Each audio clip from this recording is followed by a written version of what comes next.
आदाब, इस्तकबाल है। मैं हूं आपके साथ अबू हुरैरा। हरियाणा और महाराष्ट्र की तस्वीर एक हद तक साफ हो गई है। जाहिर सी बात है कि हरियाणा में बीजेपी को झटका लगा है और महाराष्ट्र में बीजेपी इत्तेहाद की जो सीटें हैं वो 2014 के मुकाबले में कम आई हैं और जो नतीजे हैं वो लगातार एक तरह से आ रहे हैं और तस्वीर बहुत हद तक साफ हो गई है। महाराष्ट्र में जहां एक बार फिर बीजेपी इत्तेहाद की सरकार बनना तय है, तो वहीं हरियाणा में बीजेपी को नुकसान हुआ है और कांग्रेस फायदे में नजर आ रही है। नतीजे एग्जिट पोल से बहुत मुख्तलिफ हैं। क्या ये नतीजे जाहिर करते हैं कि हरियाणा और महाराष्ट्र के अवाम ने राष्ट्रवाद, 370 जैसे कौमी इश्यूज को दरकिनार कर इलाकाई मसाइल पर ही वोट दिया है? क्या इन नताइज से यही जाहिर हो रहा है?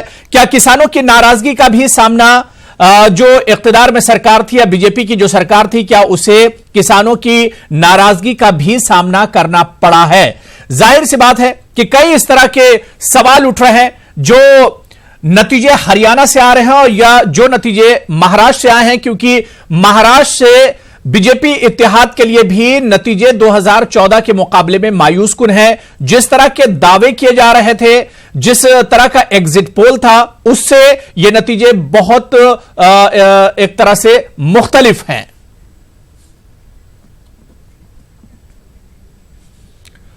तो चलिए इसी पर हम बात करेंगे और बहुत से सवालात उठ रहे हैं। आज के नतीजों पर कई सवाल जहन में हैं और आवाम के जहन में भी सवाल हैं कि आखिर हरियाणा में इस तरह का हश्र क्यों हुआ बीजेपी का, क्योंकि आम इंतखाबात 2019 में शानदार मरकज में जीत के बाद बीजेपी के लिए पहले चुनाव थे जहां पर दावे किए जा रहे थे खासतौर से बीजेपी की तरफ से कि बहुत शानदार जीत होगी। जीत तो तय है, लेकिन यह जीत कितनी बड़ी होगी इसके बारे में बातें की जा रही थी।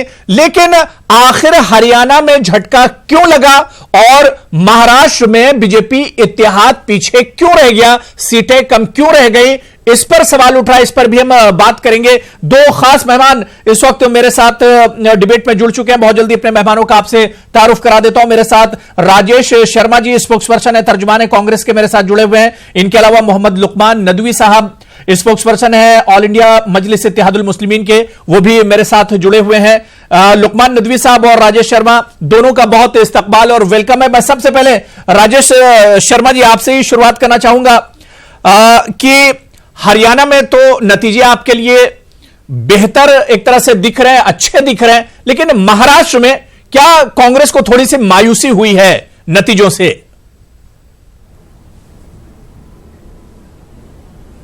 नहीं, महाराष्ट्र में जो आप कह रहे हैं मायूसी की बात है। नतीजे जो आए, हम तो मैंडेट को स्वीकार करते हैं, लेकिन जिस ढंग से प्रचार का ध्रुवीकरण, मतलब जिस ढंग से विषैला प्रचार हुआ, 370, 35A, ट्रिपल, ये दुनिया भर की बातें और शहरी जो मतदाता वहां हिंदुओं को किस ढंग से एकत्रित करना और उसके अंदर जो लोग भावना में बह गए और लोगों ने मतदान शिवसेना बीजेपी को विकल्प करके किया मोदी के लहर में, झूठे वादों में, उसके लिए हमको यहां पे झटका शहरों में लगा। लेकिन आप ग्रामीण की तरफ चले तो वहां की जनता ने न 370 न 35 न ये इनके जो भावनात्मक मुद्दे थे उसको सब लताड़ा है और लताड़ के जनादेश दिया है। अगर आप देखेंगे तो महाराष्ट्र की जनता ने शहर में ये जो हिंदुत्व का जो पोलराइजेशन, जिस ढंग से मीडिया मैनेजमेंट हो, जिस ढंग से भ्रष्टाचार हो, प्रशासन को कंट्रोल किया हो, जिस ढंग से पुलिस और प्रशासन के लोग खुल के बीजेपी सेना का काम कर रहे थे,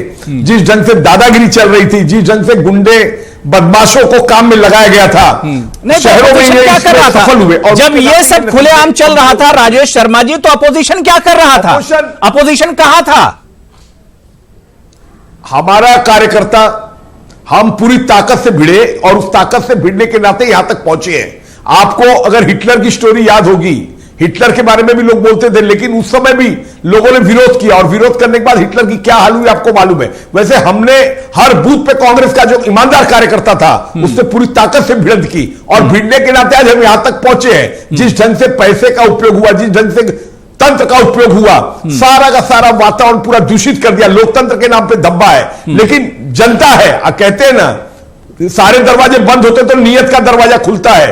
अब ये 220 पार ये सब आ गए ना, आज उनके 220 पार, आज उनकी चेहरा देखिए सीएम का प्रेस कॉन्फ्रेंस में कैसा है। और शायद ये परिस्थिति निर्माण होगी कि अब उनको कैसे ये प्रदेश चलाना अब कैसे उनको भारी पड़ता है। उनको भी पता, जैसे उन्होंने चुनाव में अपने तंत्र का उपयोग किया, ईडी को लगा दिया, सीबीआई को लगा दिया, अच्छे अच्छे लोगों को जेल में भेज दिया, ये क्या था? ये क्या लोकशाही का कोई वो था? ठीक है, मेरे साथ राजेश इस पर और बात करेंगे, हम इस पर आगे बात करेंगे। दो और खास मेहमान मेरे साथ जुड़ गए हैं इस वक्त। मेरे साथ राजीव पांडे साहब, स्पोक्स पर्सन है, तर्जुमान है बीजेपी के, वो भी मुंबई से मेरे साथ जुड़ गए हैं। इनके अलावा तहसीन मुनव्वर साहब, सीनियर एडिटर है न्यूज 18 उर्दू के, आप भी हमारे साथ डिबेट में जुड़ गए। तहसीन मुनव्वर साहब और राजीव पांडे जी, दोनों का बहुत इस्तकबाल है न्यूज 18 उर्दू में। मैं तहसीन मुनव्वर साहब आपके पास आना चाहूंगा। तहसीन साहब, जिस तरह के एग्जिट पोल आए थे पोलिंग के बाद और जिस तरह से दावे किए जा रहे थे खासतौर से बीजेपी या उनकी इत्तेहादी पार्टियों की तरफ से, आपको नहीं लगता कि नतीजे उससे बहुत मुख्तसर हैं, बहुत मुख्तलिफ हैं? माफ कीजिएगा। नहीं, नतीजे वाकई जिस अंदाज से सोचा गया था उस अंदाज से नहीं है। और मुझे लगता है कि एग्जिट पोल में जिन लोगों से पूछा गया उन्होंने गलत बयानी से काम लिया, जिसकी वजह से एग्जिट पोल में ये जो है खामी रह गई। लेकिन देखिए, ये सबक जो है, हम बीजेपी वगैरह से कुछ भी सवाल कर ले, लेकिन ये कांग्रेस के लिए बहुत बड़ा सबक है। देखिए, इतना मौका मिला, आप देखिए कि कांग्रेस की हालत क्या रही कि उनके पास सदर जो है वो कई महीने तक नहीं रहा। फिर उसके बाद सोनिया जी को ये जो है जिम्मेदारी सौंपी गई, वो भी एक्टिंग सदर के तौर पर। और अगर इन इंतखाबात में देखिए, आप अभी जो उस दिन प्राइम डिबेट में आपने जब यही बात कही पूछी थी, अब वो आसिम आजमी भी यही बात कह रहे थे, समाजवादी पार्टी के रहनुमा जो आज जीत गए हैं, कि वो ये जो है कांग्रेस ने जो है ढंग से इन इंतखाबात में अगर ये अपनी कोशिशें करती तो मुझे लगता है कि हरियाणा में जो इनकी कसर रह गई वो नहीं रह पाती। कहीं ना कहीं गुजरात में भी हमने यही देखा था कि कांग्रेस जो है पूरी तरीके से, पूरी हिम्मत के साथ मैदान में नहीं उतरती। जैसे आपने अभी इनसे सवाल पूछा कि अगर ये सब कुछ हो रहा था तो अपोजिशन कहां थी। अगर महाराष्ट्र में भी देखते हैं, कांग्रेस ने कुछ ज्यादा कमाल नहीं किया जितना कमाल एनसीपी ने वहां पर किया है। तो इस लिहाज से अगर देखा जाए, और यहां पर हरियाणा में भी आखिरी वक्त तक आप जो है कांग्रेस का जो फैक्शनलिज्म है उसको बढ़ाते जा रहे हैं, उनके झगड़े हैं, ये है कहीं ना कहीं आपको एक बहुत पहले आप जो है अगर हुड्डा के साथ खड़े हो जाते और वहां पर कांग्रेस के बड़े लीडर जाके कन्विंसिंग करते, अच्छी तरीके के साथ खड़े होते, लड़ते, तो मुझे नहीं लगता कि ये जो कसर रह गई है वो पूरी नहीं पाती। अभी आखिर में कुछ सीटें ऐसी होती हैं जहां पे बहुत कम मार्जिन से हार और जीत होगी, उसमें फैसला इधर उधर, कहीं छोटी मोटी एक दो सीटें इधर उधर जाएंगी। लेकिन ये जो रुझान है और ये जो रिजल्ट है तकरीबन ऐसा ही रहेगा। उस लिहाज से कांग्रेस के लिए ये बहुत बड़ा सबक है। कांग्रेस को जो है मैदान में उतरना पड़ेगा, सड़क में उतरना पड़ेगा, लोगों के साथ खड़ा होना होगा, तब जाके वो जो है अपने नतीजों को उस तरीके से लाएगी। क्योंकि आपको नजर आना चाहिए, अगर आप हैं तो आप दिखाई दीजिए। अगर आप दिखाई नहीं देंगे तो आपके ऊपर लोगों का विश्वास, भरोसा नहीं आ सकता। और ये सबक जो है भारतीय जनता पार्टी के उन रहनुमाओं के लिए भी है जो हर मामले में नरेंद्र मोदी और अमित शाह की तरफ देखते हैं। रियासतों के जो रहनुमा है उनको काम करना होगा, डिलीवर करना होगा। आप देखेंगे आखिर में आके फिर आप राष्ट्रवाद के मुद्दों को उनको लेकर स्टेट में जब लेकर आते हैं तो कहते हैं कि 5 बरस हो गए, अब आपको डिलीवरी करनी है, आपने काम क्या किया है। तो ये रियासती रहनुमा जो है उनको भी ये सोचना है कि हर उसके लिए, चुनाव के लिए, हर उसके लिए जो है अगर हम सेंट्रल लीडरशिप को ही आगे रखेंगे तो वो भी एक तरह से गलत हो जाता है। क्योंकि ये चुनाव जो है अब स्टेट लेवल पे आपने क्या किया, असेंबली में आपको जिताया गया था, आप काम कर पाए कि नहीं कर पाए, उसकी भी जीत है। और खासतौर से महाराष्ट्र में शिवसेना और भारतीय जनता पार्टी के दरमियान की जो चपकलिश भी इस दौरान में चली, उसके बाद जो ये इस तरह के नतीजे आए हैं उसमें भी कहीं ना कहीं वोटर जो है वो इन दोनों के झगड़ों से भी थोड़ा सा वो रहा कि आपने 5 बरस तक तो एक दूसरे को आंखें दिखाई, उसके बाद फिर आप एक हो गए। फिर अब इस तरह देखिए शिवसेना जिस तरह की बात कर रही है, 50-50 पर बात होगी, ये होगा। तो अभी भी अगर हम देखेंगे शिवसेना बीजेपी दोनों मुझे लगता है नेचुरल अलाइज है, वो मिलकर सरकार वे पहले से की तरह बना सकते हैं। लेकिन कहीं ना कहीं अगर एनसीपी और शिवसेना के दरमियान या एनसीपी शिवसेना कांग्रेस साथ में आ जाती हैं तो फिर ऐसा लगता है कि कुछ एक नया जो है एक वहां पर सीन क्रिएट हो सकता है। लेकिन अभी ऐसा मुमकिन नहीं लग रहा है क्योंकि अल्टीमेटली जो है शिवसेना और बीजेपी हमेशा साथ रहे तो ये करते हुए, क्योंकि एनसीपी शिवसेना के साथ जाते हुए बहुत घबराएगी, सोचेगी, क्योंकि उसके जो मुस्लिम वोटर्स हैं, उसके जो मुस्लिम लीडर जीत के आए हैं, जो असेंबली मेंबर आए हैं, हो सकता है वो इसके लिए तैयार ना हो। तो ये सारी चीजें हो सकती है। लेकिन कुल मिला के ये सबक है सभी के लिए, सभी सियासी पार्टियों के लिए, कि हमसे कहां कहां चूक हुई है, कहां कहां जो है हमें जो है फिर से अपनी एनर्जी को लगाना है, फिर से तवानाई लगानी है, चाहे अपोजिशन वाले हो, चाहे जो रूलिंग क्लास है, उन पार्टी है, उन सबको एक तरीके से फिर से अपना जो है एहतिसाब करना होगा, और उसके बाद जो है जो आवाम के लिए काम करना होगा। बिल्कुल। राजू पांडे जी, जो बात तहसीन मुनव्वर साहब कह रहे हैं कि खासतौर से हरियाणा में जहां पर लोकल बहुत इश्यूज थे, जो रीजनल इश्यूज थे वो बहुत ज्यादा थे, लेकिन वहां पर भी बीजेपी नेशनल इश्यूज के साथ गई। राष्ट्रवाद का मुद्दा, इसके अलावा 370 का मुद्दा, और फिर 3 तलाक का मुद्दा, इस तरह के जो नेशनल इश्यूज थे उनके साथ गई, और कहीं ना कहीं यही चीज एक तरह से बीजेपी के अगेंस्ट गई, और आज वही नतीजों में भी दिख रही है।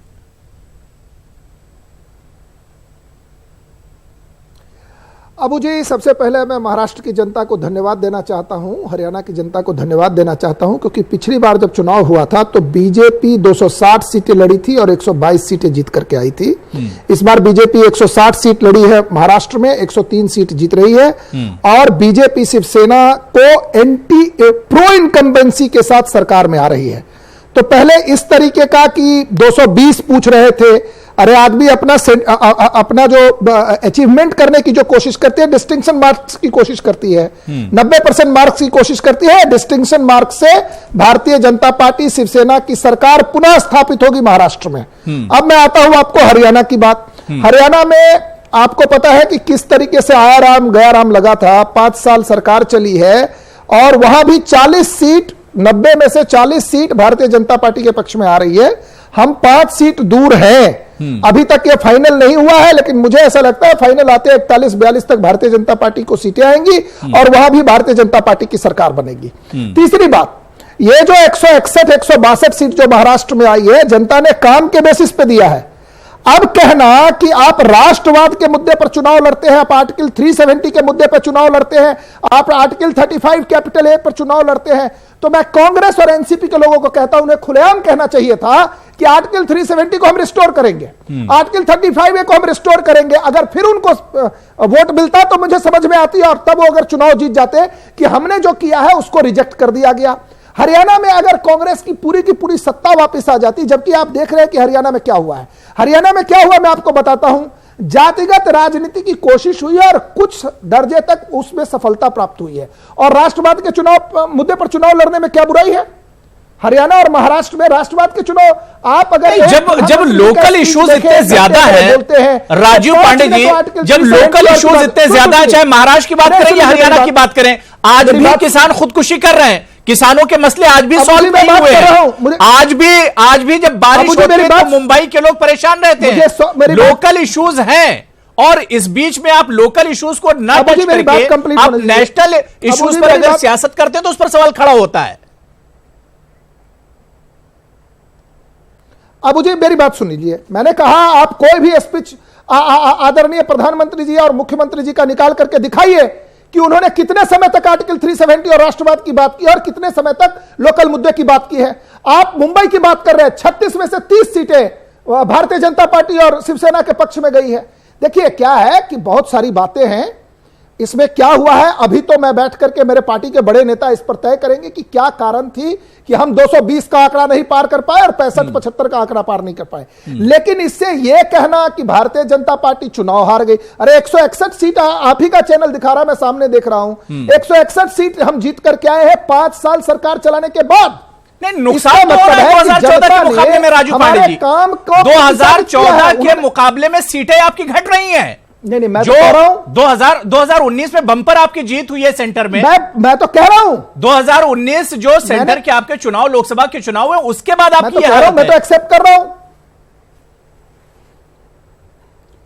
नहीं क्या, अरे भाई मैं यही तो कह रहा हूं कि 2019 में जो चुनाव आए या जो 2014 उससे सीटें घटी है, लेकिन हम 5 साल अपने गवर्नेंस के मुद्दे पर जीत करके आए हैं ना।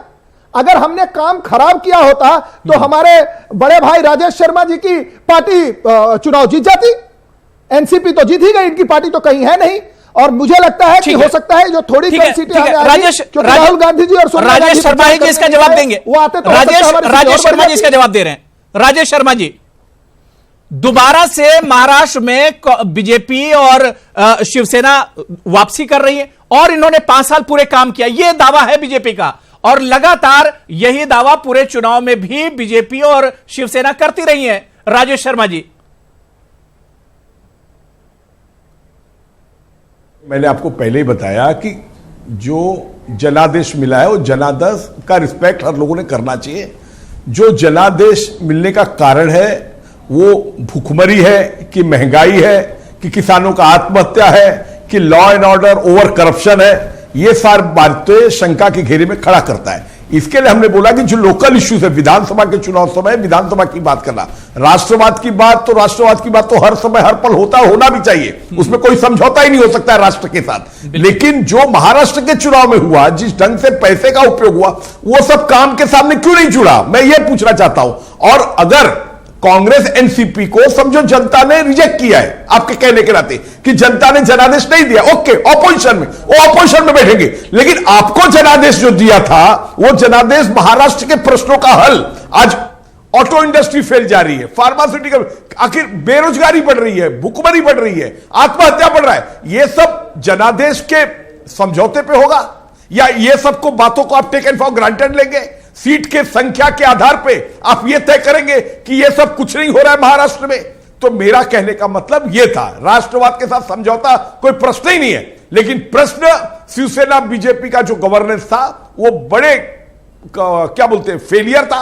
और जो ये सीट नतीजे दिख रहे वो हिंदू पोलराइज ये जो प्रचार हुआ, उस प्रचार के अंदर लोग प्रभावित हुए, उनको लगा कि नहीं भाई ये प्रश्न हल हुए हैं। ठीक है, ठीक है। राजू पांडे, मैं 30 सेकंड दे रहा हूं बस, लुकमान नदवी बहुत देर से वेट कर रहे हैं। राजू पांडे जी, आप रिएक्शन देना चाह रहे हैं, 30 सेकंड दे रहा हूं बस। देखिए, नहीं जी, मैं केवल 30 सेकंड में, देखिए राजेश जी जो कह रहे हैं कि ये इनके मुद्दे थे, मैं कह रहा हूं कि 15 साल आपकी सरकार थी और 5 साल हमारी सरकार थी।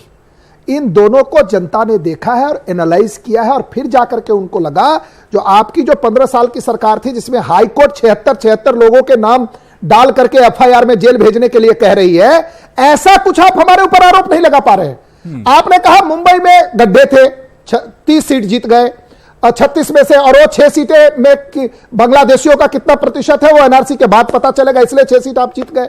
लोकल इश्यूज पे चुनाव हुआ है, हर जगह काम पर हुआ है। आपने 20 साल से लटका के रखा था एयरपोर्ट, आपने 20 साल से लटका के रखा था कोस्टल रोड, आपने 20 साल से लटका के रखा था ये जो नवा सिवा सी लिंक, आपने समृद्धि कॉरिडोर बनाया नहीं, आपने मेट्रो के लिए 12 किलोमीटर बनाए, हमने 312 किलोमीटर पे काम शुरू किया। देखिए, चुनाव अगर आप एजेंडा पे बात करेंगे तो मैं एजेंडा के लिए भी बात करने के लिए तैयार हूं, हर चीज के बारे में मेरे पास इंफॉर्मेशन है।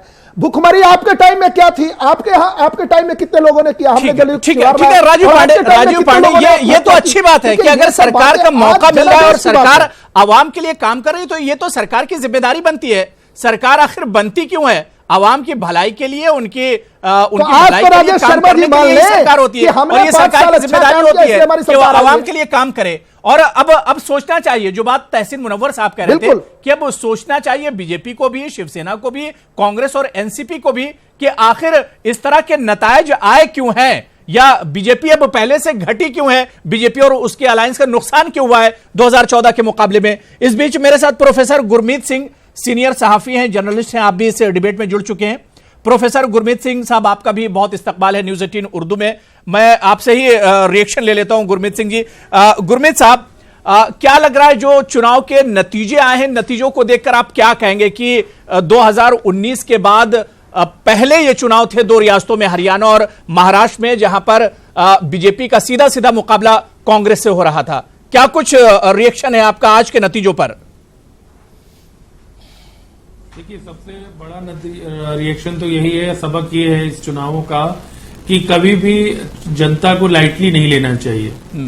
अभी कुछ महीने पहले ही आप जानते हैं, अगर मैं हरियाणा से मिसाल दूं तो 79 सीट्स पे 79 सीटों पर बीजेपी को बढ़त मिली थी, और आज आप देख रहे हैं कि उसमें पूरी 40 सीटों की गिरावट है अगर आप देखेंगे। तो सबसे बड़ा सबक तो पहला यही है कि जनता को कभी हल्के में मत लीजिए। जनता जो है वो ज्यादा समझदार है। दूसरा, ओवर कॉन्फिडेंस मत दिखाइए, अति आत्मविश्वास मत दिखाइए।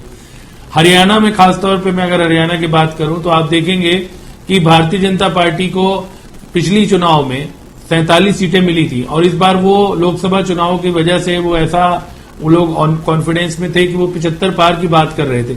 लेकिन अब उन्हें सरकार अगर उनकी बन भी जाए, लेकिन वो सरकार उनको निर्दलीय से सहारा लेना पड़ेगा, आजाद उम्मीदवारों से सहारा लेना पड़ेगा, या जो छोटा दल है उससे सहारा लेना पड़ेगा।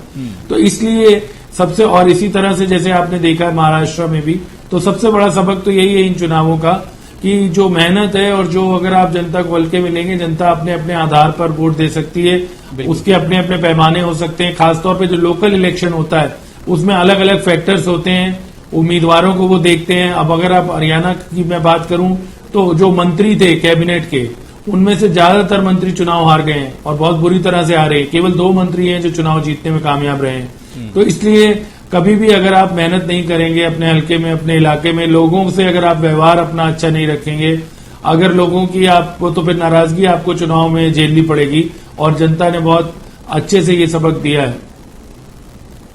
बिल्कुल।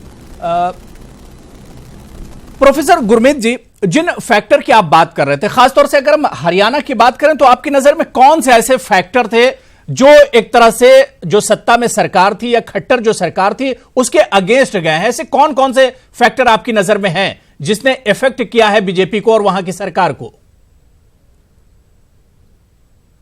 तो यही है कि भारतीय जनता पार्टी को पिछले चुनाव में पहली बार हरियाणा में मौका मिला था। बिल्कुल, पहली बार उनको जनता ने पूरा मैंडेट दिया था, और पूरा क्या, उनको कभी पहले मिला ही नहीं। वो हमेशा एक बैसाखी के तौर पर रहे, खासतौर पे देवीलाल परिवार के साथ, एक बार बंसीलाल जी के साथ। तो वो कभी भी उनको अपने दम पर ताकत नहीं मिली। और जब मुझे लगता है ये ताकत मिली तो इससे ऐसा लगता है इस नतीजे से कि वो ताकत शायद उनको हजम नहीं हुई। उनके जो मंत्री थे, उनके जो और संतरी थे, उनमें लगता है कि कहीं ना कहीं कुछ गुमान आ गया इस पावर का और वो इसे हल्के से लेने लगे। और उनको ऐसा लगा कि हर बार मोदी जी के नाम पे शायद वो पार हो जाएंगे। आप जानते हैं हरियाणा के इस चुनाव में भी धारा 370 का मामला बार बार उठाया गया और मोदी जी ने भी यहां आकर 370 को बहुत इमोशनल करने की कोशिश की। लेकिन उसके बावजूद, और आप जानते हैं चुनाव से एक दिन पहले भी सर्जिकल स्ट्राइक हुआ और हरियाणा के बहुत से लोग फौज में काम करते हैं, लेकिन इसके बावजूद क्योंकि जनता की ने जो मैंडेट है वो बीजेपी को नहीं दिया। बिल्कुल। और जिस तरह के प्रोफेसर साहब, जिस तरह के नतीजे ऐसे में साफ जाहिर हो रहा है हरियाणा में खासतौर से कि जाटों की जो नाराजगी है वो एक तरह से बीजेपी के अगेंस्ट गई है और दुष्यंत चौटाला जो जिन्होंने पहली बार एक तरह से जिनकी एंट्री हुई थी, जिनकी पार्टी की जेजेपी की, उसकी तरफ एक तरह से जाटों का झुकाव दिखा और कहीं ना कहीं कांग्रेस और बीजेपी दोनों के लिए नुकसानदेह साबित हुए हैं दुष्यंत चौटाला।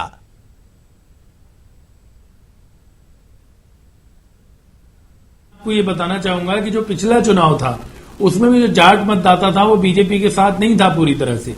तब भी भूपेंद्र हुड्डा को जो उनका रोहतक सोनीपत क्षेत्र है वहां पर सीटें मिली थी और आईएनएलडी को अपने क्षेत्रों में सीटें मिली थी। तो आईएनएलडी इस बार साफ चली गई और आईएनएलडी की जो सीटें हैं वो जेजेपी के पास गई और कांग्रेस के पास आई। इतना ही फर्क पड़ा है। लेकिन बीजेपी ने अपना बेस खोया है क्योंकि बीजेपी को पिछली बार जो सीटें 47 मिली थी उनमें भी ज्यादातर उन्होंने क्या गलती की, इस बार उन्होंने पिछली बार जाट कैंडिडेट जो थे उनको 26 टिकटें दी थी, इस बार उन्होंने केवल 20 टिकटें दी। तो उन्होंने जाट उम्मीदवारों को कम दी, खुद ही कम दी, क्योंकि उनका जो पोलराइजेशन था वो नॉन जाट की तरफ था, क्योंकि बीजेपी के जो उम्मीदवार थे मुख्यमंत्री पद के वो नॉन जाट हैं। तो हरियाणा में जाट नॉन जाट पोलराइजेशन तो रहता है, लेकिन जैसे मैंने आपको बताया कि जो इवन बीजेपी का मतदाता है वो भी कुछ नाराज रहा, क्योंकि अगर आप देखेंगे तो शहरों में बहुत कम वोटिंग हुई, जबकि पिछले चुनाव में 76% वोटिंग हुई थी, उससे इस बार 8% वोटिंग कम हुई। ना सिर्फ वो बल्कि इसी वर्ष लोकसभा चुनाव में, इसी साल जो चुनाव हुआ था मई में, जबकि तब गर्मी का मौसम था, उसमें भी इससे ज्यादा वोटिंग हुई थी। तो आप सहज अंदाजा लगा लीजिए, या तो बीजेपी का वोटर ओवर कॉन्फिडेंस में रहा और उसको लगा कि हमारी तो सरकार बनी रही है, क्योंकि उनका माहौल इस तरह का था, कांग्रेस में गुटबाजी थी, टूट थी, आईएनएलडी टूट गई थी, सारे माहौल ऐसे थे। तो मेरे हिसाब से जो हरियाणा में नॉन जाट पोलराइजेशन थी, जो जाट वोटर है वो पहले भी हुड्डा साहब के साथ या चौटाला साहब के साथ रहा, इस बार वो जजपा के साथ गया और हुड्डा साहब के साथ तो रहा ही, जो रोहतक सोनीपत का एरिया है जहां उनको ज्यादा सीटें मिली है। लेकिन बीजेपी का डेंट देखिए, क्योंकि बीजेपी की पिछली बार 47 सीटें थी, इस बार 9 सीटें हैं और इसी ने फर्क डाल दिया। 7 सीटों का जो ये 8 सीटों का 9 सीटों का जो फर्क आया है, ये एक बड़ा फर्क है। और ये बिल्कुल जाहिर सी बात है कि यहीं पर यही जो सीटें कम होंगी यही मुश्किल खड़ी करेंगे बीजेपी के लिए। ये यूं कहा जाए कि हरियाणा में सरकार बनाने के लिए अब सबके सामने एक परेशानी होगी, क्योंकि अभी तक जो नतीजे हैं वो तो यही जाहिर कर रहे हैं कि सरकार किसी की नहीं बन रही है और हंग असेंबली ही अभी तक है। क्या कुछ जोड़ तोड़ होगी, इस पर भी हम आगे बात करेंगे। मैं लुकमान नदवी साहब आपके पास आना चाहूंगा। लुकमान नदवी साहब, एमआईएम ने 44 सीटों पर अपने उम्मीदवार उतारे थे और कहा जा रहा था इस बार बहुत मेहनत एमआईएम ने महाराष्ट्र के चुनाव में की थी।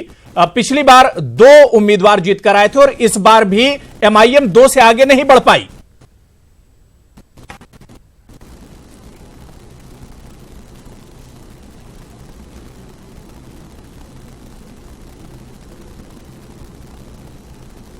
लुकमान नदवी साहब, आप तक मेरी आवाज आ रही है? लुकमान साहब, आप मुझे सुन पा रहे हैं? ठीक है, मैं तहसीन मुनव्वर साहब आपके पास आना चाहूंगा। तहसीन साहब, जो बात अभी प्रोफेसर गुरमीत सिंह ने बहुत तफसील से हरियाणा के बारे में खासतौर से बात की, मैं सिर्फ यह समझना चाह रहा हूं कि जिन फैक्टर की बात कर रहे थे प्रोफेसर गुरमीत जी और खासतौर से जाट की उन्होंने बात की, बल्कि यूं कहा जाए कि इस बार जो चुनाव हुए उस चुनाव में जो सबसे बड़ा फैक्टर जो बनकर उभरे हैं वो दुष्यंत चौटाला है। जेजेपी जो है, अब जाहिर सी बात है कि सरकार किसकी बनेगी किसकी नहीं बनेगी उसमें अब दुष्यंत चौटाला बहुत अहम किरदार अदा करने वाले हैं।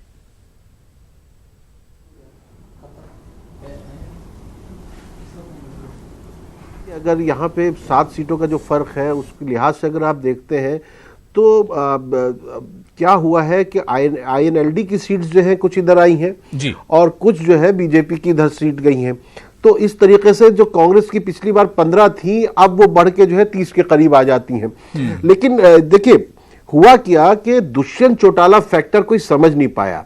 अगर याद होगा आपको कि चंद रोज कबल ही दुष्यंत चौटाला ने कहा था कि चंडीगढ़ की चाबी जो है वो मेरे पास है। उस वक्त कोई समझा नहीं। दुष्यंत चौटाला ने क्या किया, उन्होंने जाटों पर और खुसूसी तौर पर जो युवा है, नौजवान है, यूथ है, उसको टारगेट किया। उनका मैनिफेस्टो भी देखेंगे तो आप उसमें देखेंगे कि वो यूथ को जो है टारगेट करके यूथ के लिए स्कीम्स बताते हैं कि हम यूथ के लिए क्या करेंगे, जवानों के लिए क्या करेंगे, उनके लिए रोजगार कैसे लेके आएंगे। और उन्होंने क्या किया, दुष्यंत चौटाला ने ये दुष्यंत चौटाला हरियाणा की पॉलिटिक्स में एक ऐसा फैक्टर बनकर उभरे हैं कि इनकी तरफ आपको नजर रखनी आगे भी, क्योंकि ये मोटरसाइकिल पर दूर दराज के गांव तक गए। दुष्यंत चौटाला ने रात गुजारी है देहात में जाके, वो रातों को रुके, उन्होंने वहां डोर टू डोर जाके कैंपेनिंग की, हर आदमी के दरवाजे पे पहुंचे। तो ये जो देखिए गांव देहात का आदमी और खासतौर से जाट, उसके दरवाजे पर कोई अगर आ जाता है तो वो फिर उसकी बात जो है उसकी समझ में आ जाती है। अच्छा, आईएनएलडी की तरफ देखते हैं तो आपको लगता है कि जो चौटाला साहब है, बड़े चौटाला, वो तो जेल में है और ये अभय चौटाला शायद उस तरीके से जो है मुकाबला ना कर पाए। तो इनको दुष्यंत चौटाला में वो उम्मीद नजर आई, एक स्पार्क नजर आया। जो ये स्पार्क है तो उसकी वजह से दुष्यंत चौटाला सिर्फ अपनी मेहनत से यहां तक पहुंचे हैं। तो यकीनी तौर पर दुष्यंत चौटाला की ये जो 10-11 सीटें आएंगी ये बहुत अहमियत रखती हैं। और दुष्यंत चौटाला आगे भी चलकर जो है आप देखेंगे कि उनकी पॉलिटिक्स हो सकता है वो देवीलाल जी और उनकी उस तरह की पॉलिटिक्स की तरफ वो जाए। तो ये फैक्टर बहुत अहम हो जाएगा, क्योंकि ये जैसे गुरमीत जी ने बताया, बीजेपी ने वाकई नॉन जाट जो कोर ग्रुप था, वोटर था, उसकी जानिब ज्यादा तवज्जो दी और उनकी सीट्स भी कम करके रखी। तो इस लिहाज से और कहीं ना कहीं देखिए समझना होगा कि खट्टर साहब जो है वो उस तरीके से डिलीवर नहीं कर पाए जैसी उम्मीद थी। तो ये सारी चीजें, और फिर हर मामले में आप जो है वो नेशनल इश्यूज को लेकर आ जाए असेंबली में, आपको 5 साल हुकूमत के मिले हैं उसके बावजूद। तो ये बात मैं कहता हूं, राजीव पांडे जी जो कह रहे हैं ज्यादा बड़ा नुकसान नहीं है जैसे 7 सीटों का, लेकिन यही नुकसान अगर आपसे हुकूमत छीन लेता है तो बहुत बड़ा नुकसान हो जाता है। या अगर जैसे महाराष्ट्र में देखते हैं, महाराष्ट्र में 2014 में दोनों पार्टी अलग अलग लड़ी थी, तब यह रिजल्ट था। आज दोनों पार्टी जब मिलकर लड़ी है, शिवसेना और बीजेपी, और अगर उनका बीजेपी का रिजल्ट कमजोर आ जाता है तो वो अपने आप में सोचने की बात है। तो ये सारी चीजें सभी के लिए सबक है और सभी को सोचना है, क्योंकि आगे अभी और बड़ी जंगें होनी है। और खुसूसी तौर पे जो हरियाणा का रिजल्ट है उससे कांग्रेस के हौसले बुलंद होंगे। जो आउटर दिल्ली का एरिया है, जब फरवरी में दिल्ली में चुनाव होंगे तो यकीनी तौर पर जो बाहरी दिल्ली का इलाका है, ये आम आदमी पार्टी को कांग्रेस बहुत बड़ी टक्कर देने की कोशिश करेगी। और इस रिजल्ट के बाद कांग्रेस जो है, अगर उसको कभी आम आदमी पार्टी के साथ दिल्ली में अगर किसी तरह का वो इश्तराक करने की बात उभरेगी तो यहां कांग्रेस जो है बार्गेनिंग की पोजीशन में आ जाएगी। तो ये हरियाणा का इलेक्शन जो है दिल्ली के इलेक्शन पे भी आएगा। और आप देखिए जितने जिमनी इंतखाबात हुए, अगर बिहार में भी आप देखते हैं वहां का रिजल्ट भी बताता है कि नीतीश कुमार किस तरह कमजोर हो रहे हैं। तो और फिर एमआईएम फैक्टर जो है महाराष्ट्र में, वो जो है वो एमआईएम ने जिस तरीके से चुनाव लड़ा, क्या उस फैक्टर की वजह से भी जो है सेकुलर वोट तकसीम हुआ, उस पर भी ध्यान देना होगा। तो ये कुल मिला के सभी के लिए एक सोचने का मौका है। और खुसूसी तौर पर जो हुकूमत है, जो हाकिम पार्टी है, उसके लिए ये बहुत गौर करने की बात है कि क्या हम इसी लाए अमल के साथ आगे बढ़ेंगे तो फिर हमको नुकसान होगा या हमको फायदा होगा। और खुसूसी तौर पर मैं फिर कह रहा हूं, मैं हर बार कांग्रेस से कहता हूं कि कांग्रेस को जो है जंग लड़नी आनी चाहिए। जो खुसूसी तौर पर कांग्रेस के जो लीडर है, राहुल गांधी है, सोनिया जी है, प्रियंका गांधी है, ये जितने बड़े लीडर हैं, इनको मैदान में उतरकर जंग लड़नी चाहिए। इस तरह अपने लीडरों को छोड़ देना नहीं चाहिए। अगर हरियाणा में ये लोग ढंग से लड़े होते या महाराष्ट्र में ढंग से लड़े होगा असेंबली इलेक्शन, जिस तरह से अमित शाह और मोदी जी लड़ते हैं, अगर उस तरीके से ये लोग इलेक्शन लड़ते तो इनके जो वोटर्स हैं, इनका जो वर्कर है, उसके हौसले भी बुलंद होते और रिजल्ट थोड़ा और बेहतर हो सकता है। बिल्कुल बिल्कुल, जाहिर सी बात है कि अगर डट कर कांग्रेस ने मुकाबला किया होता तो आज ये तस्वीर और भी मुख्तलिफ होती। तो हरियाणा और महाराष्ट्र में नताइज से तस्वीर बहुत हद तक साफ हो गई है। हरियाणा में जाहिर सी बात है कि बड़ा नुकसान बीजेपी को हुआ है और महाराष्ट्र की अगर बात करें तो 2014 के मुकाबले में सीटें बीजेपी और उसकी इत्तेहादी पार्टी की एक तरह से कम आई हैं। अब सवाल यह उठ रहा है कि हरियाणा और महाराष्ट्र के नताइज के जो असरात हैं वो मुल्की सियासत पर क्या कुछ पड़ेंगे, क्योंकि आने वाले दिनों में झारखंड में चुनाव होने वाले हैं, दिल्ली में चुनाव होने वाले हैं। तो आने वाले चुनाव पर आज के नतीजों के असरात क्या कुछ पड़ेंगे, इस पर भी हम बात कर रहे हैं। कुछ खास मेहमान मेरे साथ जुड़े हुए हैं। ब्रेक के बाद मैं लुकमान नदवी साहब आपके पास आना चाहूंगा। लुकमान नदवी साहब, 2014 में एमआईएम 2 सीट महाराष्ट्र में जीत कर आई थी। इस बार एक अच्छी खबर यह है कि बिहार में भी एमआईएम का जिमनी इंतखाब में एक तरह से खाता खुल गया है, लेकिन महाराष्ट्र में हमने देखा कि बहुत हाथ पैर मारने के बाद भी एमआईएम 2 सीटों पर ही सिमट कर रह गई।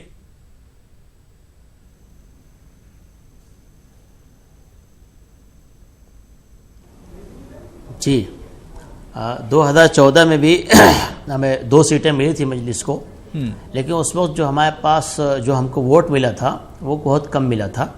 लगभग हमें 5 लाख के आसपास हमें वोट मिला था, 24-25 सीटें हमने लड़ी थी। लेकिन इस बार हमें वोट परसेंटेज हमारा बढ़ा है। ये हमारी खुशी की बात है कि हमारा वोट परसेंटेज बहुत बढ़ा है। और अभी काउंटिंग कंप्लीट होगी तो वोट परसेंटेज सामने आ जाए कितना हमको मिला है। जहाँ तक किशनगंज की बात है, जो आपने बताया किशनगंज, तो वो खुशी की बात है। किशनगंज में हमारा खाता खुला है और झारखंड में भी इंशाल्लाह इलेक्शन हम लड़ेंगे। बंगाल में होगा, बंगाल में भी इंशाल्लाह इलेक्शन लड़ेंगे। और इस तरह मजलिस जहां जहां जरूरत पड़ेगी वहां जाएगी और अपनी ताकत आजमाएगी। और इंशाल्लाह दलितों और मुसलमानों को और ओबीसी को और एससी और एसटी को सबको साथ लेकर चलेगी। ये देखिए एक इनकलाब है, ये एक इनकलाब है, सियासी इनकलाब है। अब सियासी शोर पैदा हुआ है मुसलमानों में भी, दलितों में भी, एससी में भी, एसटी में, सब में। अब उन्होंने कांग्रेस को भी नकारा है, बीजेपी को भी नकारा है, एनसीपी को, सब कुछ उन्होंने नकारा है इन्होंने। अभी आप देखें जब काउंटिंग कंप्लीट हो जाएगी तो कितनी वोट मिलेंगे, हमको ही मिलेंगे, दूसरी और हमारी जो वंचित है उसको कितने मिलेंगे। एक सियासी इनकलाब आ रहा है जहां जहां देखिए आप। लुकमान साहब, अगर एमआईएम वंचित के साथ जाती, अगर वंचित अघाड़ी और एमआईएम दोनों एक साथ मिलकर इत्तेहाद में इन दोनों ने चुनाव लड़ा होता तो क्या तस्वीर और मुख्तलिफ होती, नतीजे और अच्छे होते? बिल्कुल मुख्तलिफ होती, बिल्कुल मुख्तलिफ होती, यकीनन मुख्तलिफ होती। लेकिन अब इसमें इत्तेहाद क्यों नहीं हुआ, ये तो हमारे लीडरान बता सकते हैं क्यों इत्तेहाद नहीं हुआ। कोई टेक्निकल चीज जरूर रही होगी, इत्तेहाद नहीं हो पाया। लेकिन ऐसा नहीं कि हमने अपनी ताकत नहीं लगाई, हमने अपनी ताकत लगाई, उन्होंने अपनी ताकत लगाई, हम लोग अपनी ताकत के साथ लड़े और हमने कोशिश बहुत की। हमारा वोट परसेंटेज बढ़ा हुआ है महाराष्ट्र के अंदर, इसकी हमारी बहुत खुशी है। आज आने वाले इलेक्शन में इंशाल्लाह फिर हमें कामयाबी हासिल होगी। सीटें कम मिलना, ज्यादा मिलना, ये एक अलग बात है।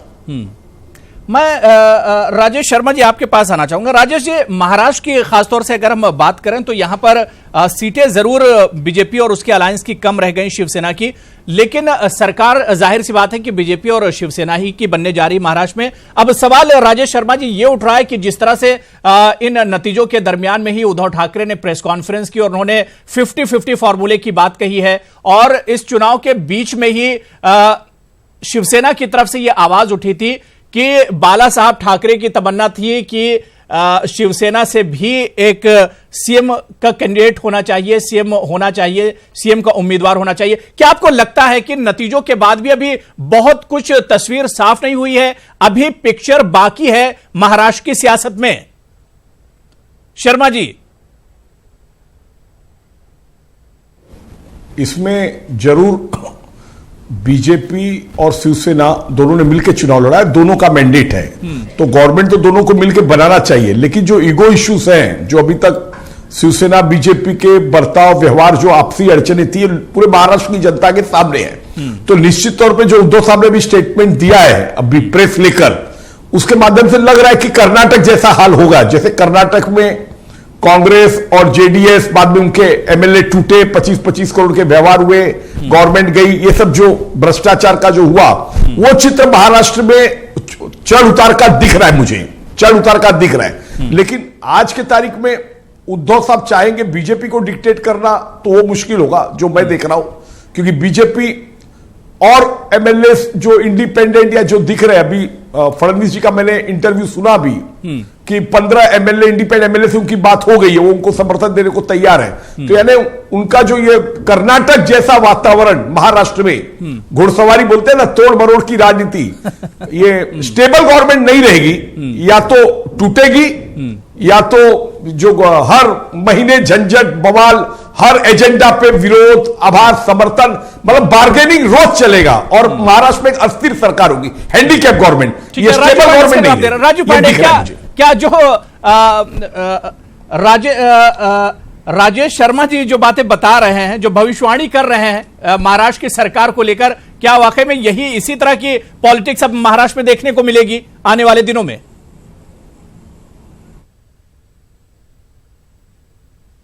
राजेश शर्मा जी का एक ख्याली पुलाव है, वो पकाते रहें। मैं जो दो बातें कहनी है, तहसीन मुनव्वर साहब ने कहा कि सबको सीखने की जरूरत है, मैं बिल्कुल एक्सेप्ट करता हूं कि अगर वोट परसेंटेज कम होने से हर समय भाजपा का नुकसान होता है, तो पहले उनकी बात का मैं कह रहा हूं कि वोट परसेंटेज जो है, अगर उसका कम का नुकसान हमको हुआ होगा। जहां तक एक दूसरी बात है कि भाजपा की सीटें कम क्यों हुई, तो इसके पीछे मैं आपको बताता हूं कि पिछली बार 260 में 120 जीते, इस बार 160 में 103 जीते। हरियाणा में आप देख रहे हैं कि हम 40 के ऊपर जा रहे हैं, 5 सीट से हमारा सरकार बनने की बात है। अब लास्ट बात जो आती है कि कर्नाटक में हॉर्स ट्रेडिंग किसने किया? अरे भैया, आपके विधायक बिकते हैं, आप बता दीजिए ना कि भाजपा के विधायक कहां जाते हैं। इतिहास है, कांग्रेस और एनसीपी, आप अपने ही विधायक को बिकाऊ कह रहे हैं। आप ऐसे लोगों को टिकट कैसे देते हैं? पहली बात तो भाजपा इसमें विश्वास नहीं रखती। जो आइडियोलॉजिकली ट्रांसफॉर्मेशन के बाद हमारी पार्टी में आते हैं वो ठीक है। मैं कह रहा हूं कि वहां पर डीके शिव कुमार क्या कर रहा था? जेल में था, अभी बेल हुई है। इनके सारे लोग तो या तो जेल में है या बेल पर हैं। 76 लोग कांग्रेस और एनसीपी के हैं, और ऑनरेबल हाई कोर्ट एफआईआर करो एमएससी बैंक के घोटाले में। अरे बाबा, चुनाव क्यों हार रहे? हर्षवर्धन क्यों किया? आपने जिसको खरीदा उसका चुनाव हार रहे, क्यों चुनाव हारे? आप हर्षवर्धन पाटिल हारा, हर्षवर्धन पाटिल हारा, क्षीरसागर हारा, पूछो, मुझे बताइए, पूछे राजेश। अरे हर्षवर्धन पाटिल चुनाव हार गए, जनता क्षीरसागर चुनाव हार गए, वैभव पिचड़ चुनाव हार गया, जिसको आपने खरीदा वो सब चुनाव हार गए, पंकजा मुंडे हार गई, राम शिंदे हार गए। अरे कहां से? एक बात बताइए, आप कह रहे हैं हमने खरीदा, क्या चुनाव के वक्त में कोई आदमी किसी को खरीदता है और चुनाव के लिए टिकट देता है क्या? कि राजेश शर्मा जी, आप काफी सीनियर, आप हमारे सीनियर रहे हैं हमारी पार्टी में ही, आप मुझे बताइए कि चुनाव के वक्त में कोई किसी को खरीद करके टिकट देता है क्या? ये तो चुनाव जीतने के बाद होती है। और जो मुख्यमंत्री जी ने 15 लोगों का नाम कहा है, वो भारतीय जनता पार्टी के विद्रोही उम्मीदवार थे। 14 लोग हैं जिन्होंने भारतीय जनता पार्टी से बाहर जाकर के चुनाव लड़ा है, और अगर वो फिर से भाजपा में आना चाहते हैं तो सीएम का प्रेरोगेटिव है, पार्टी का प्रेरोगेटिव है। ठीक है राजू पांडे जी, राजू पांडे, अब मेरे एक सवाल का जवाब दे दीजिए। उद्धव ठाकरे जी जो फॉर्मूला बता रहे हैं, क्या बीजेपी को वो एक्सेप्ट होगा? राजू पांडे अब सुन लीजिए राजू पांडे, उद्धव ठाकरे जो फॉर्मूला बता रहे हैं 50-50 का, 2.5 साल का सीएम बनेगा शिवसेना और बीजेपी का, क्या बीजेपी को यह फॉर्मूला एक्सेप्ट होगा, कबूल होगा यह फॉर्मूला? देखिए, ये हमारे अध्यक्ष जी देखेंगे, मुख्यमंत्री देखेंगे, प्रवक्ता तो तय करते नहीं है। मैं भारतीय जनता पार्टी के राष्ट्रीय पैनलिस्ट के रूप में आपके पास बैठा हूं, ये मेरे बियॉन्ड है, ये आप 2 दिन में आपको पता चल जाएगा। एक बात छूट गई थी AIMIM की, 2 सीटें इन्होंने यहां जीती बिहार में। आप देखिए, ये जो पार्टी है, ये जिन्ना के रास्ते पर चलने वाली पार्टी है, जहां मुस्लिम वोट बैंक 60%। अरे इसे तो बीजेपी का बी पार्ट कहा जाता है राजू पांडे जी। AIMIM का जिन्ना बहुत नुकसान है। हमने 14 कैंडिडेट उतारे हैं, हमने SC और ST 14 कैंडिडेट हमने उतारे हैं, नॉन मुस्लिम हमने 14 कैंडिडेट दिए हुए हैं। हमने मुस्लिम और दलित दोनों की हम सियासत करते हैं। ये गलत कह रहे हैं आप और कांग्रेस दोनों खरीद फरोख्त करते हैं, आप और कांग्रेस दोनों खरीद फरोख्त करते हैं। आप देखिए, आधी कांग्रेस आपने बीजेपी में ले ली, आपने आधी कांग्रेस बीजेपी में ले ली। आप देखिए, बीजेपी के अंदर आधी कांग्रेस चली गई है। आप वही चुनाव जीतते हैं जहां रोहिंग्या और बांग्लादेशी और जो अराजक तत्व के लोग रहते हैं। अरे आपके बाइकल्ला से चुनाव जीता था पिछली बार। राजू पांडे जी MIM ने बाइकल्ला से पिछली बार चुनाव जीता था। मुंबई के हट में है। मांगनी चाहिए। अगर अब इस तरह की बात मत कीजिए, इस तरह की बात मत कीजिए। आप जो है आप खरीद फरोख्त करते हैं, आप खरीद फरोख्त करते हैं, आप इलेक्शन खराब करते हैं। आपने 2014 में सुनिए, आप जो है आप 2019 लोकसभा इलेक्शन से पहले आपने किस तरह पुलवामा हमले को भुनाया। उसके बाद अभी आपने जज्बाती बयान दिए, जज्बाती बयान देकर के फिर आपने ये इलेक्शन जीतने की कोशिश की। आपका मोहन भागवत ये कहता है कि वो हिंदू राष्ट्र है, ये हिंदू राष्ट्र है। और सुनिए, आप मेरी बात सुनिए, मेरी बात सुनिए। इलेक्शन से 2 दिन 3 दिन पहले आप कश्मीर में आपका राम माधव ये बयान देता है कि हमने कश्मीर में जाकर पाकिस्तान के अंदर उनके हमने हमला किया है। ठीक है, देखिए नतीजों पर ही बात कीजिए। ठीक है, बात हो गई लुकमान साहब, बात हो गई राजू पांडे, बात हो गई। नतीजों पर ही बात कीजिए, जो रिजल्ट है इन पर बात कीजिए। मैं प्रोफेसर गुरमीत जी आपके पास आना चाहूंगा। गुरमीत जी, क्योंकि मैंने बात राजेश शर्मा से की और उसके बाद राजू पांडे जी से भी मेरा यही सवाल था, आपका तजुर्बा क्या कह रहा है कि जिस तरह के नतीजे आए और उससे पहले उद्धव ठाकरे जिस फॉर्मूले की बात कर रहे हैं, क्या ऐसे में कुछ उलटफेर होने जा रहा है महाराष्ट्र की पॉलिटिक्स में, महाराष्ट्र की सरकार में? क्या कुछ आपको लगता है कि कुछ उलटफेर होगा या बीजेपी तैयार हो जाएगी? उद्धव ठाकरे का जो फॉर्मूला है वो एक तरह से काबिल कबूल होगा बीजेपी के लिए?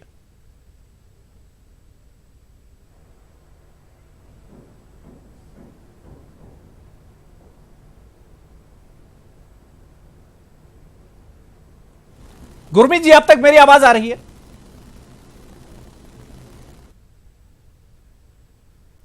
ठीक है, मैं लुकमान नदवी साहब आपके पास आना चाहूंगा। लुकमान नदवी साहब, एक बात तहसीन मुनव्वर साहब ने कही थी कि क्या जिस तरह से MIM जितनी ताकत से इस बार चुनाव लड़ी है, क्या उसका भी नुकसान जो सो कॉल्ड सेकुलर पार्टियां, क्या उन्हें करना पड़ा? NCP, कांग्रेस, जो बड़ी पार्टियां, जो नेशनल पार्टियां, क्या उन्हें इसका भी नुकसान उठाना पड़ा? जिस तरह से 44 सीटों पर MIM लड़ी और उन 44 सीटों पर कहीं ना कहीं मुस्लिम और दलित वोट एक तरह से डोमिनेट करता था, क्या उसका भी नुकसान हुआ?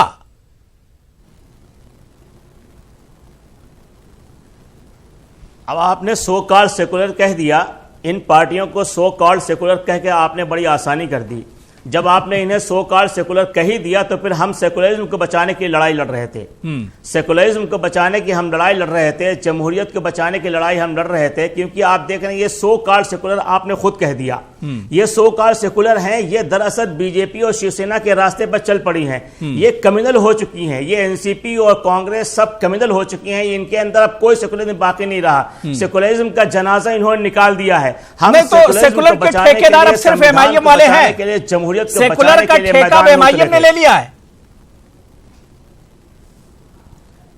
ठेका नहीं है, ये कोशिश है। इसको ठेका नहीं कहते, इसको कोशिश कहते हैं। इन्होंने कांग्रेस का नाम लिया तो मुझे जवाब देना पड़ेगा। नहीं नहीं, मैं राजेश जी आपके पास आ रहा हूँ। राजेश जी मैं आपके पास भी आ रहा हूँ। मैं लुकमान साहब बहुत देर से जवाब नहीं दे रहे थे।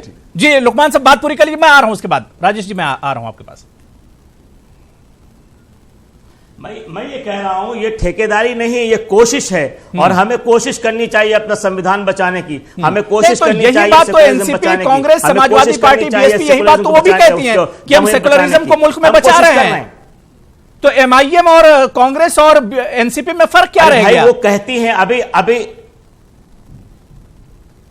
भाई हम ये कह रहे हैं कि वो कह रही है ना, लेकिन कर नहीं रही हैं।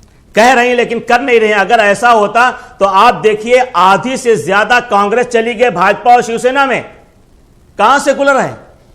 क्या कांग्रेस में सेकुलर है? कांग्रेस से निकल जाए कम्युनल हो गए, या वहां चले जाए तो कम्युनल है, कांग्रेस आज सेकुलर है? ये कौन सी बात हुई? ठीक है, ये कम्युनल और सेकुलर राजेश शर्मा जी मैं 30 सेकंड आपको दे रहा हूं, उसके बाद प्रोफेसर गुरमीत जी आते भी नहीं। जी शर्मा जी आप कुछ कहना चाह रहे थे? मैं तो सेक्युलरिज्म पे बोलना चाहता था, लेकिन जो आपने बताया कि कांग्रेस एनसीपी कम्युनलिज्म के बारे में, मैं आपको बता दूं एएमएम के लोग वही चुनाव लड़ रहे थे जहां पे कांग्रेस का वोट खा सके या काट सके। दूसरे सीटों पे क्यों नहीं लड़े?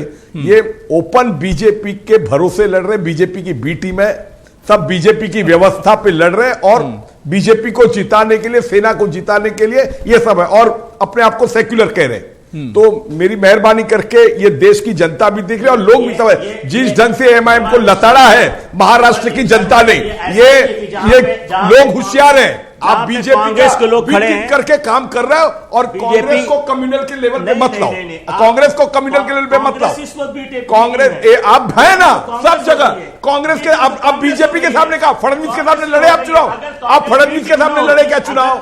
आप खाली चुनाव कांग्रेस को हराने के लिए लड़ रहे हो। सिर्फ कांग्रेस भाजपा में न जाते, आप कांग्रेस को हराने के लिए लड़ रहे हो।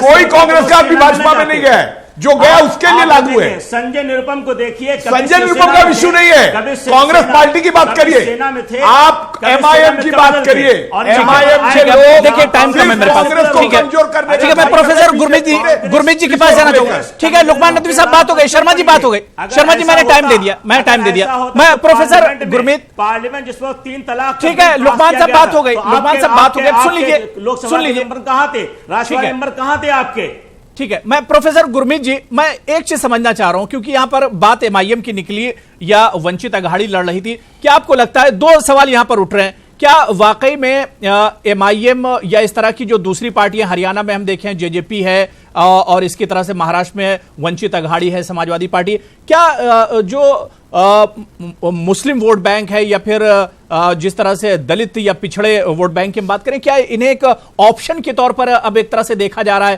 कांग्रेस, एनसीपी या जो दूसरी रिवायती जो पार्टियां रही उनके मुकाबले में? और दूसरा सवाल यह भी है प्रोफेसर साहब, क्या वाकई में ये जो छोटी मोटी पार्टियां चाहे एमआईएम, वंचित अघाड़ी, क्या ये बड़ी पार्टियों का नुकसान करती हैं कहीं ना कहीं?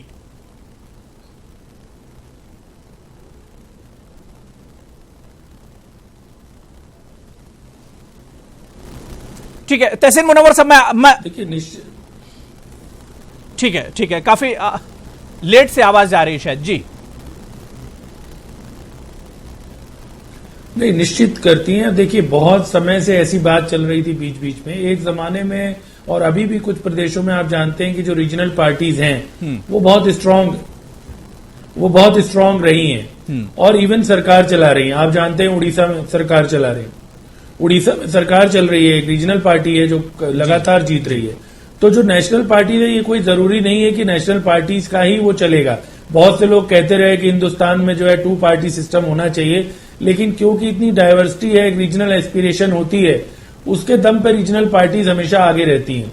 तो इसलिए और जरूरी भी है कि जो नेशनल पार्टीज हैं वो अपनी बपौती ना समझें और वो एक अलर्ट रहे हमेशा, जिससे कि जो रीजनल उनकी एस्पिरेशंस है उनको भी वो पूरा करें। जो अलग अलग स्टेट्स की अपनी ख्वाहिशें हैं उनको भी वो देखें, वहां के लोगों की जो तमाम डाइवर्सिटी है उसको भी वो लोग देखें। तो इसलिए अब जैसे हरियाणा की आप बात कर रहे हैं, हरियाणा में भी रीजनल पार्टीज ने बहुत समय तक सरकारें चलाई हैं और इसी तरह से और प्रदेशों में, और महाराष्ट्र में जो है शिवसेना भी एक रीजनल पार्टी है। अगर उस तरीके से देखेंगे तो वो और जगहों पर नहीं है।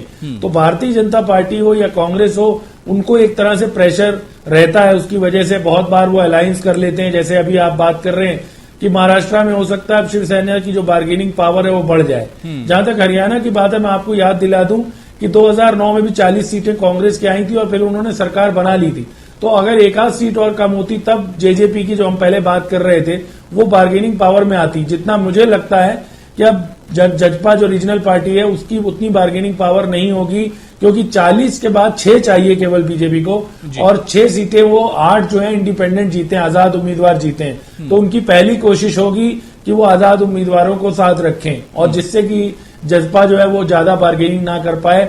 इसलिए यहां पर बल्कि हरियाणा में मुझे लगता है भारतीय जनता पार्टी एक बार सरकार जब बन जाएगी तो कंफर्टेबल ज्यादा रहेगी बनिस्पत महाराष्ट्र के, क्योंकि महाराष्ट्र में उसका अलायंस पार्टनर जो है वो उसके लिए सिरदर्द पैदा कर सकता है। बिल्कुल बिल्कुल। मैं तहसीन मुनव्वर साहब, अब सवाल ये उठ रहा है कि इन दोनों रियासतों के नतीजे आने के बाद मुल्क में, क्योंकि आगे हम फिर देख रहे हैं कि झारखंड में चुनाव होने, दिल्ली में चुनाव होने, आगे जो चुनाव होने वाले ये मुल्क की सियासत पर इन नतीजों के क्या कुछ असरात आप देखते हैं, क्या कुछ असरात पड़ेंगे इन नतीजों के? क्योंकि कहीं ना कहीं कांग्रेस हरियाणा में भी पहले से मजबूत हुई है और अगर हम कांग्रेस इत्तेहाद की बात महाराष्ट्र में करें तो यहां पर भी पहले से मजबूत हुआ है कांग्रेस इत्तेहाद।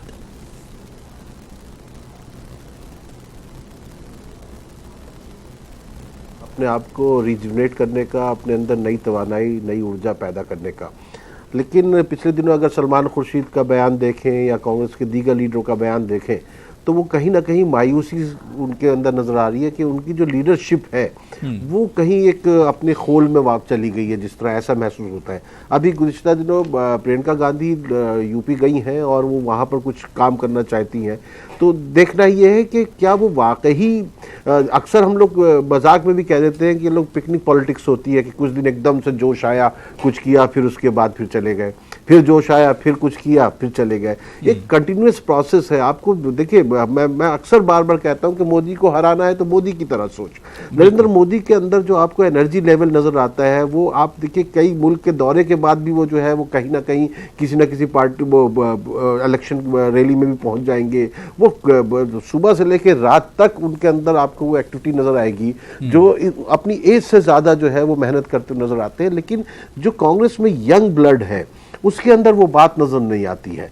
वो देखिए, लीडरशिप का मतलब ये है कि आपको आगे से लीड करना है, आपकी तरफ लोग देखते हैं। देखिए, एक अल्टरनेटिव हमेशा एक वैक्यूम होता है, एक प्लेस होता है, एक अल्टरनेट पॉलिटिक्स की जगह हमेशा हर जगह मौजूद रहती है। आपको वो स्पेस भरना होगा। जैसे एमआईएम क्यों आगे बढ़ रही है, एमआईएम क्यों अपना, जहां वो तेलंगाना में 7 सीट से आगे नहीं बढ़ते, लेकिन वो जो है महाराष्ट्र में भी आ रहे हैं, बिहार में भी जा रहे हैं, उत्तर प्रदेश में भी जा रहे हैं। उनको पता चल गया कि यहाँ पे एक ऐसा वैक्यूम है जो खास तौर से मुस्लिम वोटर है, वो उसको कोई नजर नहीं आ रहा है इस वक्त, क्योंकि उसकी उम्मीदें जिन जिन पार्टियों से थी उन्होंने रीजनल पार्टीज को सपोर्ट किया। मुसलमान ने कभी भी मौलाना अबुल कलाम आजाद के बाद उनके पास कोई मुस्लिम लीडर रहा ही नहीं। उन्होंने लालू प्रसाद यादव को अपना लीडर समझा, मुलायम सिंह यादव को अपना लीडर समझा, ममता बनर्जी को अपना लीडर समझा, सोनिया गांधी को अपना लीडर समझा। उसने इस तरह इन सब लीडरशिप की तरफ अपनी तरफ देखा और यहां तक कि जब प्रधानमंत्री नरेंद्र मोदी ने कहा सबका साथ सबका विकास, तो उसने सबका साथ और सबका विकास पर जो है यकीन करते हुए वज़ीर आज़म नरेंद्र मोदी को भी अपना लीडर समझा। तो वो जो है वो इस तरह की लीडरशिप की तरफ जाता है। लेकिन अब एमआईएम अगर दूसरी जगहों पर उसको वैक्यूम नजर आ रहा है, वो वहां पर जा रही है, तो कोई गुनाह नहीं कर रही। उसको यहाँ पे जो हमारी जमहूरी निजाम है उसमें उसको ये क्यों काटने दे रही है, वो क्यों नहीं जो है मजबूती के साथ अपनी बात रखती उन लोगों के दरमियान। कहीं ना कहीं आपसे कमी हुई, आपने कोई ना कोई ज्यादती की या आपने उस तरीके से काम नहीं किया जो उम्मीद मुस्लिम वोटर ने आपसे की थी, इसलिए वो एमआईएम की तरफ जा रहा है, इसलिए आपका वोट कट रहा है। तो आपको अपने अंदर करेक्शन करनी होगी। ये मौका है सभी के लिए, मैं फिर कह रहा हूं, और खास तौर से कांग्रेस के लिए मौका है कि कांग्रेस अपने आप को जमा करे, इकट्ठा करे और आगे बढ़े और सड़क पर आकर लड़े। ये नहीं कि जब चिन्यामंद वाला मौका आया तो आप सड़क पर नहीं उतरे। आपके पास इतने मौके आते हैं, आप जो है सुबह एक ट्वीट कर देते हैं और उसके बाद सोचते हैं कि आज काम हो गया। ट्वीट पर सियासत नहीं चलती है, ये कांग्रेस को समझना होगा। बिल्कुल बिल्कुल, जाहिर सी बात है कि इन नतीजों के बाद अब सभी को एक तरह से एहतिसाब की जरूरत है और जाहिर सी बात है कि अब नतीजों के बाद हरियाणा की जो तस्वीर है वो बहुत दिलचस्प हो जाती है। आगे ये देखना बहुत अहम होगा कि हरियाणा में आखिर सरकार बनती किसकी है और किस तरह से बनती है, यह देखना बहुत अहम होगा। बहुत बहुत शुक्रिया तहसीन मुनव्वर साहब हमारे साथ जुड़ने के लिए, प्रोफेसर गुरमीत सिंह साहब, राजीव पांडे जी, राजेश शर्मा जी और लुकमान नदवी साहब, सभी का बहुत बहुत शुक्रिया मेरे साथ प्राइम डिबेट में जुड़ने के लिए और अपनी बात रखने के लिए। आदाब। है।